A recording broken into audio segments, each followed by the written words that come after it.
Well, I came out here to my shooting bench today to do a little pattern shooting with my Browning Humpback, my Browning A5 Magnum.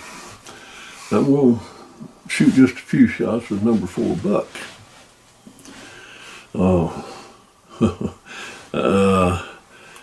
I've got, of course, the more than one barrel for this thing. But the barrel I got on it now is a short, relatively short, so-called turkey length barrel. And it's a Hastings, it's an aftermarket Hastings barrel. And the only shots I've ever fired through this barrel had been with turkey choke on, super tight turkey choke. But I'm going to press it into doing something a little different than turkey hunting. I put up a video the other day in which I mentioned in that video that I'm going to take a trip to South Carolina. I've been invited to go over to South Carolina for a deer hunt. And these guys over there, they do a lot of their hunting with dogs. And I have hunted deer over dogs. It's been probably 40 years since I did that. And I got this comment. Guy says, deer hunting with dogs is lazy and unethical. Well, I'm going to take a little exception with that. First of all, it's highly doubtful that this fellow's ever hunted deer with dogs. Because first of all, when he said it's lazy, that right off the bat tells you he don't know what he's talking about. Hunting deer with dogs is anything but lazy. First of all, if you hunt deer with dogs, that's a 365 days a year job. You got to take care of that dog every day. You got to feed him, water him, take care of him health-wise, take him to the vet, and you got to train him. So it's a year-round proposition. It's not just a go out there and kill your deer, you know. So he said it's a lazy way to hunt deer. Well, that's absolutely not true. Like I said, first of all, you got to take care of that deer. Secondly, generally the way that people are hunt deer with dogs is they'll turn the dogs loose, and most of the time, this hunter he's got to be somewhat familiar with the territory. He's got to know his grounds. And he hears the chase going, and he needs to determine where he thinks that deer is going to go and what's his best chance to get it. He's got to be a woodsman enough to know where the deer's going, when they're pressed, where they're going. And then he's got to be in shape enough, some way, shape, form, or fashion, he's got to be able to get to a point and try to cut the deer off. Now, if he's too late, and the deer already passed, now he's got to figure out where they're going again.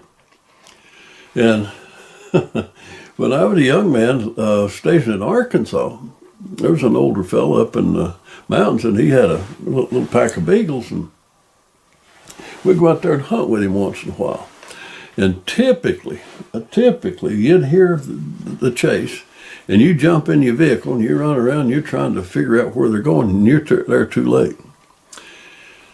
We've had chases that went over 20 miles. 20 miles. We never did cut the deer off. You had to pick up your dogs and stop. You've chased them off virtually all day long. Now, a beagle doesn't run a deer to death at all. It just presses, and it just keeps them moving. It just keeps them moving, pretty much at a leisurely pace. Not like you run, like some places up here that I'm familiar with that I had hunted around before, up here in eastern Virginia, and they hunt with big dogs, fast dogs. And that's a different situation altogether. I've explained that in the video, The Truth Criticism, how those guys hunt, and that's just, but anyway, Another form of chasing deer with dogs is you follow. You follow the deer. You follow the dogs, whether it be deer or bear or whatever it is. You're following the dogs. And you better be in tip-top shape and in for the hunt of the chase of your life. Because you're going to go up and up this mountain and over that valley and up the next mountain and down that ridge. You're going to be pressed. It's anything but lazy. Unless you're in top physical shape, you better not even try it. So when he says that it's lazy, he's never tried it. Never tried it. And any criticism that I've ever heard about hunting deer with dogs, it's from people that's never done it. Now, I've done it. I've done it before. Like I said, it's been 40 years. But I found it to be extremely exciting, very exciting. And, of course, back then, there was hardly any deer anywhere in this part of the country. And if you were out there and you heard dogs chasing a deer and it's coming your way, that heart was pounding. Because, my God, just the sight of any deer would get the old heart to pound. And you know there's a deer and it's coming your direction, you get excited. So it is a very exciting way to hunt. No two ways about that. But so it is not a lazy man's way of hunting. It's, in most cases, it's a very physical way of hunting. Now, if you're just taken out, like in this hunt club up here in Eastern Virginia, where they draw numbers, and each number represents a place to stand out in the middle of the road, and they take you out and drop you off and turn a bunch of dogs loose, and they make a pass through. If the dogs took the deer by you, that's fine. If they didn't, then they come around, pick you up, and you spend the rest of the day trying to catch enough dogs so you can do that again tomorrow. Well, that's the way they hunt. I mean, that's the way they hunt. That's their tradition. It's not my cup of tea. Not my cup of tea. That's not the way I like to hunt. But a hunt with dogs where you got a few dogs and you're trying to actively cut the deer off or chase or go with the dogs and follow them, that's physically demanding. So it's anything but lazy. So to say that it's lazy, you don't know frankly, you don't know what you're talking about. You've never done it. You don't know what you're talking about. And then he said it's unethical. Can you believe that?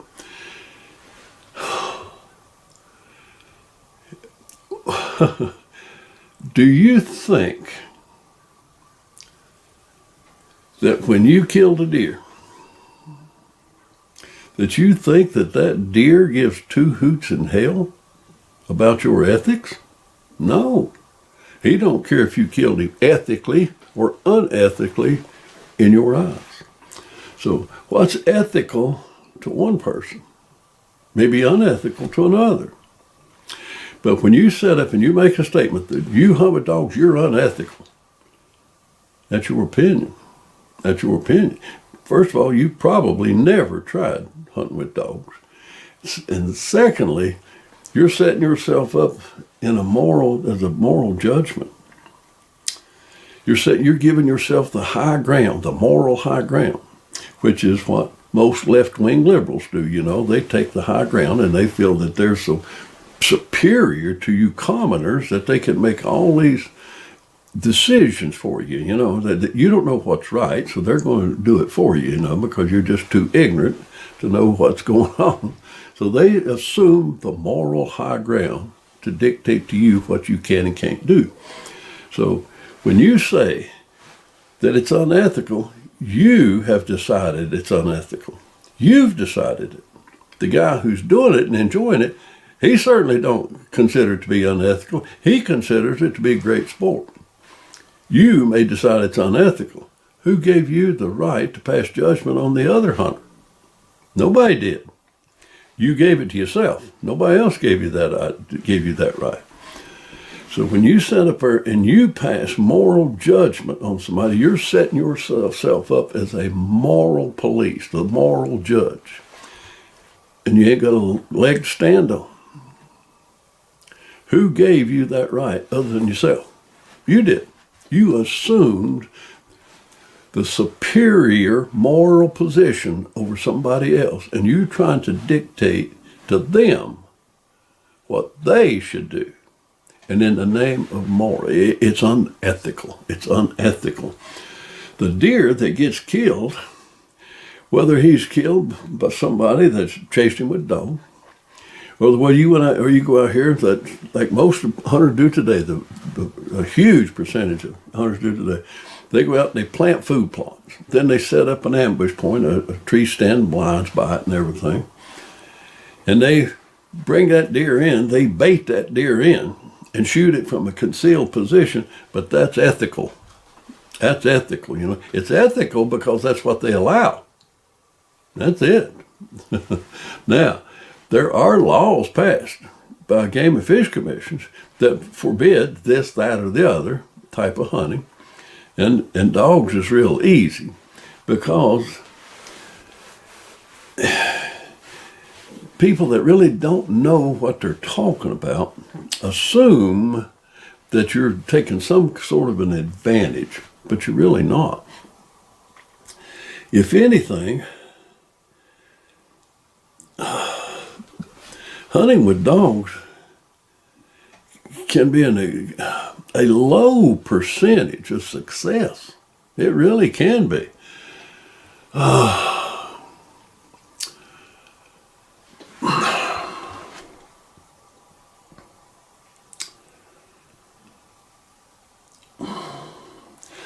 So hunting, if you allow it and you consider it to be ethical, that's okay with, you know, whatever's fine with you. You want to consider what you're doing ethical and pat yourself on the back, that's fine. But that does not give you the right to pass judgment on somebody else. I mean, there are thousands and thousands of hunters that hunt with dogs. Hunting with dogs is an old tradition brought over from Europe. It's still practiced in Europe.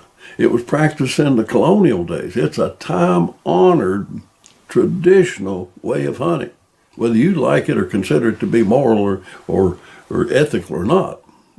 That's just your opinion. But there are many people that disagree with your opinion. But I want to point out one other thing to you.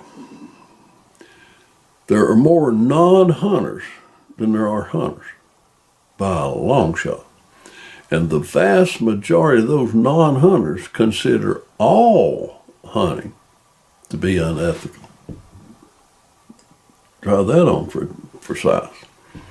That's what we have to guard against. They're constantly pressuring to outlaw hunting, to stop hunting, and they'll try to stop hunting in any way, shape, form, or fashion that they can.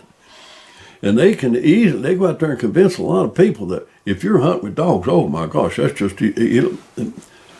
that's unethical.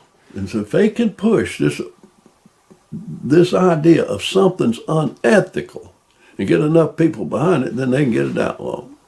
But if they get that thing outlawed, then they get the next thing outlawed. And never forget, their ultimate goal is to outlaw all hunting because to them, all hunting is unethical. So, as hunters, we need to join together. We don't need to be criticizing one another in what we do. For instance, let me say, when I was a young guy back in Arkansas, you know, and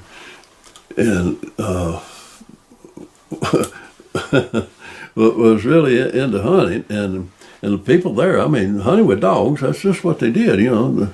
The huge number of people hunted with dogs. In Arkansas, at that time anyway, it had to be beagles, but you could hunt with dogs. And that's what a lot of people did. And a show called The American Sportsman came on. That was one of the first hunting and fishing shows ever produced.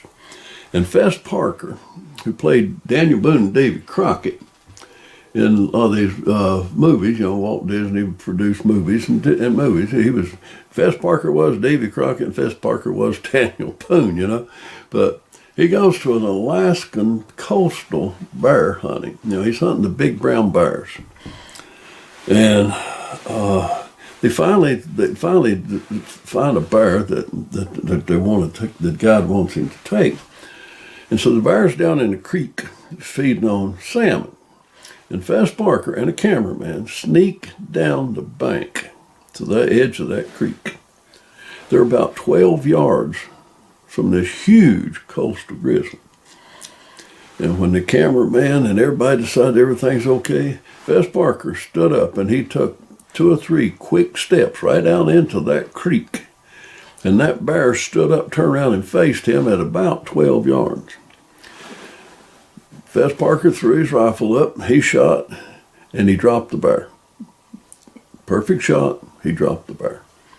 So I go into work the next day, and I was a medic, and the doctor that I was worked with, he was from Arkansas. He was from Arkansas, he, like me, I was from Virginia, stationed in Arkansas, but he's from Arkansas.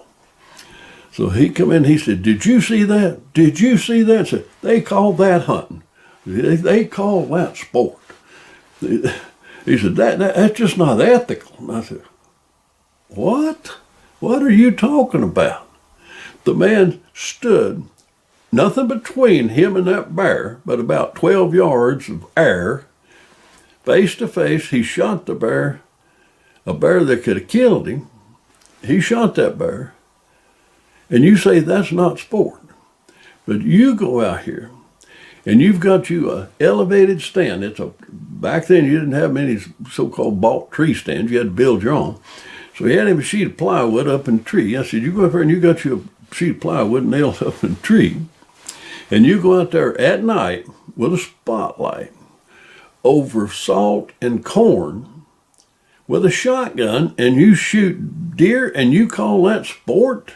He said, "Oh, hell yeah, honey, that's real sport." So a lot of it, I guess, depends on your perspective.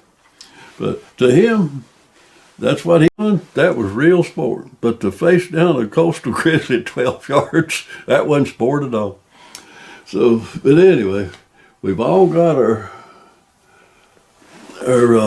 opinions, but it'd be nice if most of the time if we researched a little bit before we became so critical.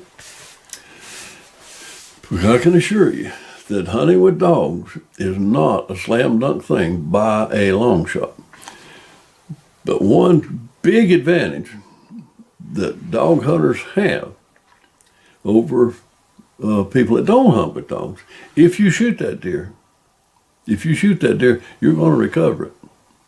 Those dogs will find that deer. How many deer are lost shot with a bow, rifle, whatever? Quite a few. How many deer are lost when shot in front of a dog? Hardly any. The dogs are on that deer's trail, and they will follow it to its conclusion, which is where the deer is laid. So there's very little lost game in hunting with dogs. But anyway, I don't have to defend dog hunting with deer because it don't need to be defended. It is a sport in and of itself, and it is a enjoyable sport. So it don't need to be defended. But I need to find out how this shotgun's going to pattern. So let me quit yakking and start shooting. What I'm hunting with here today, or hunting with, going to do a little patterning with, is Winchester Supreme, number 4, 12 gauge, number 4 buck. Like I said, I've never fired a shot through this barrel with anything but turkey loads with a turkey choke. So I'm going to see how this thing prints, if it even prints where I'm looking at. I don't know. But we're going to find out.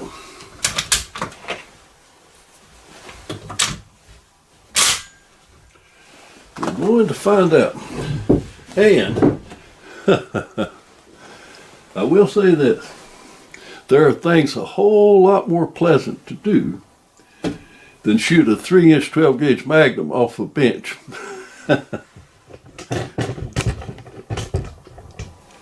There's a lot of things more pleasant and more comfortable than that.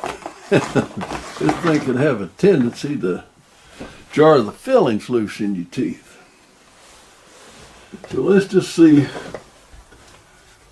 where we're going with this first pattern here.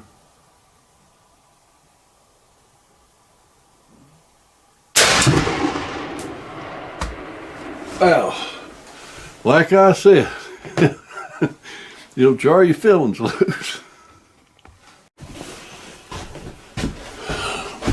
So this is my target, and there was 41 pellets in that shell to begin with, and in this area here, in this, let's call it the kill zone here, there's 17. There's 17 pellets. So 17 hits. That's pretty dang tight. That's full 40 yards away. And that was with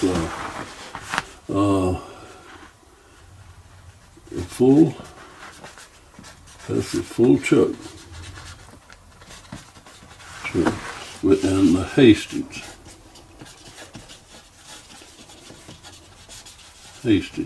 barrel, and that's Winchester number 4 buck.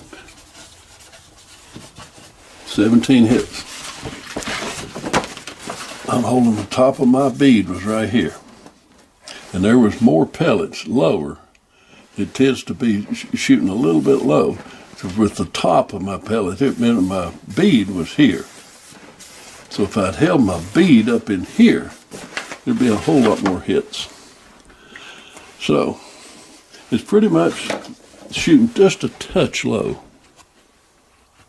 You know, conventional wisdom seems to dictate that with buckshot, you should have a cylinder or an improved cylinder. Well, at least with number 4, and I've done the same thing with alt and double alt buckshot. I haven't found that to be true at all. I found that the tighter chokes work just fine, just like they do with birdshot. But I haven't tried it with this barrel, so that's what I'm going to do right now. This is a full chuck. Now I'm going to put the improved cylinder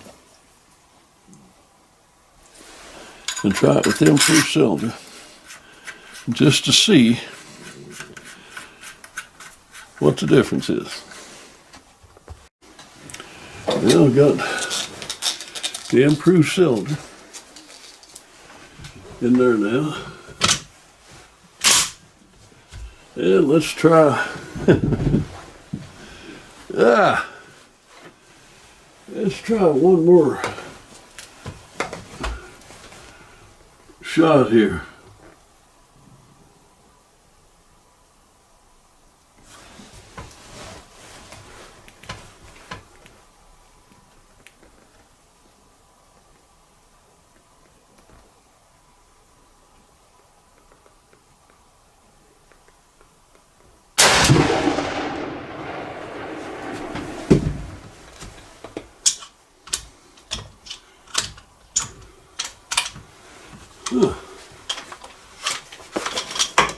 It's not ejecting for some reason.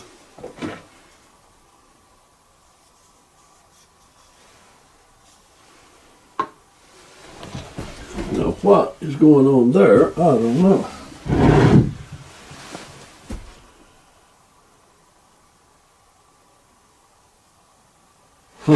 I sure don't like that. I went back to the house and I changed shotgun. This is another Browning. It's a Browning pump. Because my A5, for whatever reason, it failed to eject those empties both times. And I hadn't got time to fool with it now because the hunt's right on top of me. So I'll work on it and find out what ails it when I get back home. Right now, I'm going to go to this old pump, highly reliable, or at least it has been. Don't let me jinx myself. Highly reliable. And you know what? It kicks even worse off the bench rest than that automatic does. So I'm really looking forward. I'm really looking forward to this. Oh goodness. Where did I put my hearing protection? Yep. This is with a full choke. And let's just see how it's going to do.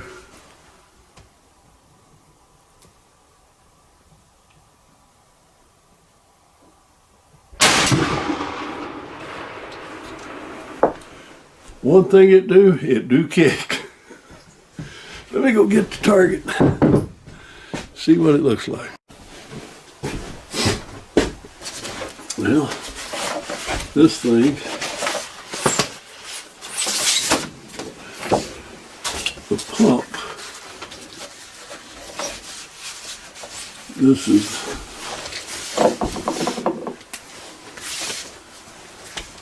the BPS 17 hits, number 4 buck.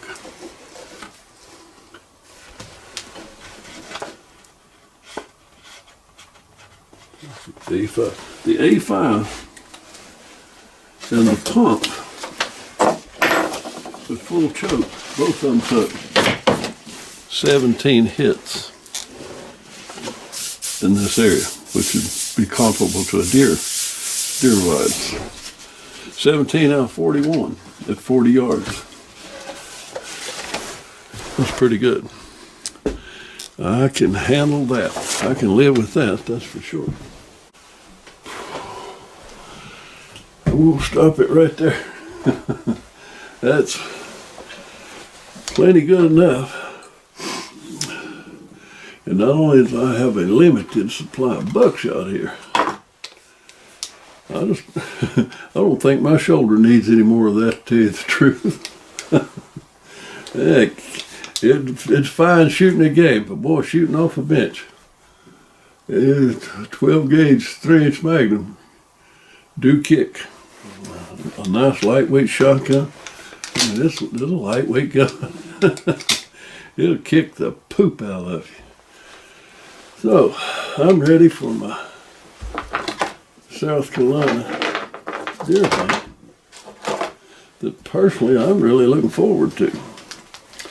Like I said, I haven't hunted with dogs in 40 years.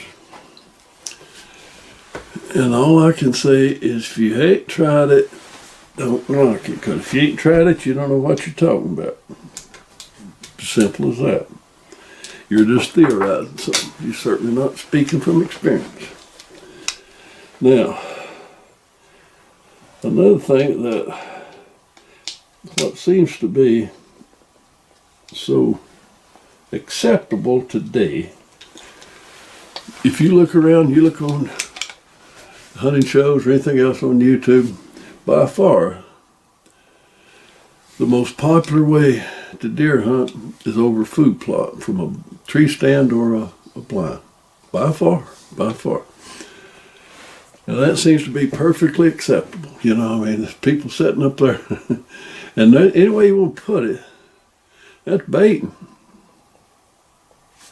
Now, a lot of game fish commissions say baiting if you took a grain or you put something out there and you poured it out there on the ground, you know, or whatever, put it down a feed or something, that's baiting. But you can go out there and plant that same crop with the express purpose of drawing the deer to that spot to be shot. That's not baiting. But that's what food plots and food plot hunting is. I'm not saying there's anything wrong with it. I got a food plot up here myself. I'm not criticizing it. I'm just making a statement. All I'm saying is people that will accept that, and they say, oh, that's an ethical way of hunting. Well, the deer might disagree with you on that. And there are thousands of people out there far outnumber hunters. Non-hunters far outnumber hunters. And the majority of them will consider all hunting to be unethical. So let's not fragment. As hunters, just stay together. And if you haven't tried it, don't knock it. But it's funny that if you go rabbit hunting, it's perfectly acceptable. Use beagles, use dogs. And if you're going bird hunting, no, that's fine, Danny. You got to have a dog. A lot of people squirrel hunt, got to have a dog. Duck hunters, goose hunters, they got to have their dogs. But for some reason or other, and I know where that reason comes, it's from the left trying their best to outlaw all hunters, or trying to convince any and everybody that all hunting is unethical, and they'll pick out something, and they'll say, oh, well, hunting with dogs is unethical. Well, as a hunter, don't jump on the anti-hunter's bandwagon. Go try it yourself.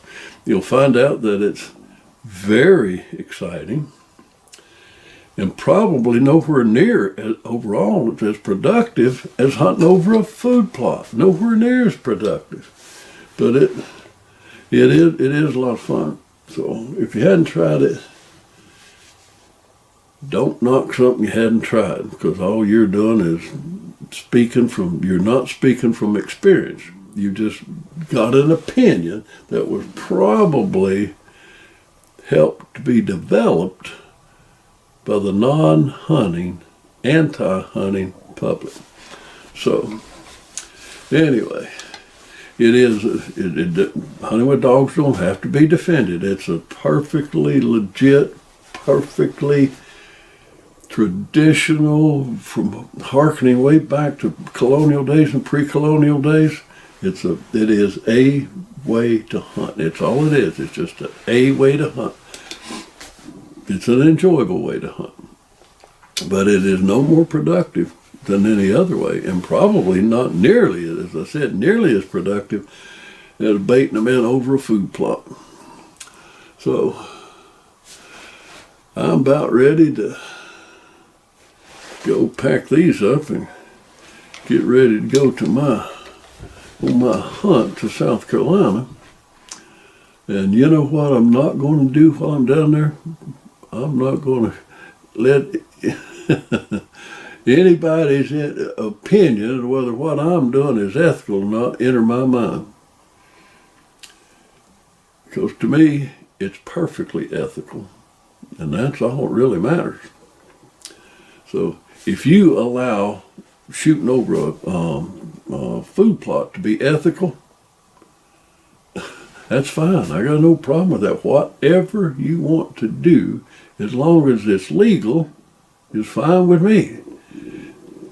And I'm not going to criticize you for being unethical. So, like I said, deer hunting with dogs is a big deal, particularly down south. I mean, in the southern states, deer hunting with dogs is a tradition, a time-honored tradition, and that's what people do. Is it my absolute favorite way to deer hunt? No. My favorite way to deer hunt is still hunting through the big woods.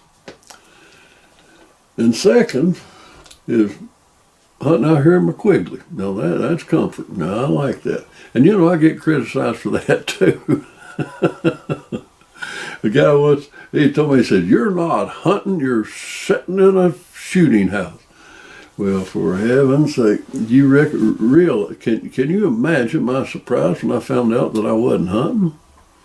All those years that I've been thinking that I was hunting out quickly out here, and somebody informed me that I wasn't hunting at all. Blew my mind. It was kind of disheartening to find that I really wasn't hunting at all. But when you come down to it, there's only two ways of hunting, only two types of hunting. Either you're on the move, what we used to call still hunting. Either you're on the move, you're looking for the deer, you're active, you're looking for the deer, or you're sitting somewhere waiting on them to come to you. Now, there's a lot of subcategories to that, all that, but basically there's only two types. Either you're going to the game or you're waiting for the game to come to you. So, if I was sitting in a tree stand, I guess I would have been hunting. Or maybe if I'd been in a ground blind, I'd have been hunting. Or, and I know if I'd been out here still hunting through the woods, I know for a fact I was hunting then, okay? Even this dude would probably admit that I was hunting, but for some reason, because I'm hunting out, or excuse me, I wasn't hunting, I'm sitting in a shooting house. But anyway, whether it's hunting or not, I'm going to sit in my shooting house, the Quigley out here, because I enjoy it, I like it a lot. And to me, it's hunting. If that's not hunting to you, well, what can I say? What can I say? It's hunting to me. You know what? It's all that really matters. So anyway, as far as the guns goes, I'm ready for South Carolina. I'm looking forward to it. I hadn't done it in 40 years, so I'm looking forward to it. And I will video it, or what I can of it anyway. And we'll be posting that whenever we get that done. Talk soon.